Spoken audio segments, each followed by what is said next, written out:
next question I remember is, there's something about unicorn developers. Yes. So for those. Is that person in the room? I asked about unicorn developers? Yes, he is. I know the person. Okay. I'll let him.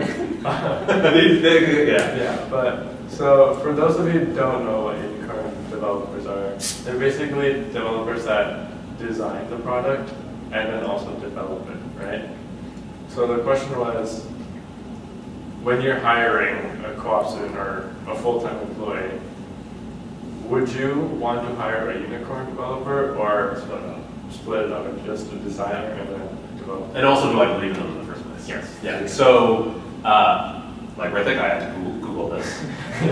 There's so many I was on a panel that was organized by some of the students, and one of the questions was about imposter syndrome, and I totally didn't know what imposter syndrome was. So I totally had to Google what a unicorn developer was. So first of all, I definitely believe in them, like no question.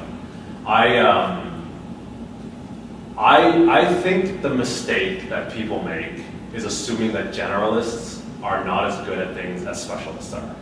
I just naturally think some people are better at things than other people are. So you can have somebody who is a great programmer and great designer, and that is better at both of those than a specialist programmer or specialist designer. I've met people like this.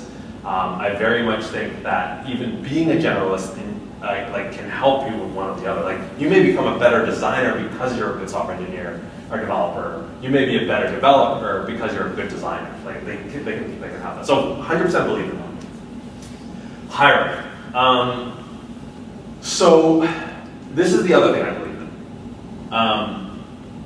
So I think that as good as a multi-talented person can be, if that multi-talented person is dedicating very little time that they have to one discipline, chances are somebody who is dedicated to that job 100% of the time, like a very high probability, they're going to be a lot more productive and a lot better for the business. So I'll give you an example. So let's say Hrithik is a unicorn developer, okay? And let's use Jack. I'll go figure out Jack. Okay. Let's say Hrithik is a unicorn developer and Jack is just a developer. And let's say Hrithik is a better developer than Jack is. Okay. He's a better developer than Jack is.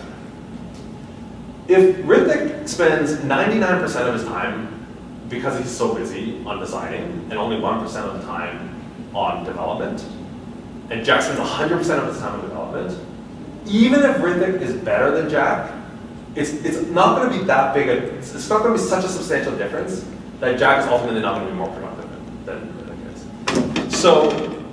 So ultimately, I think if the business is in a position to have enough work for both positions, then I believe in hiring separate.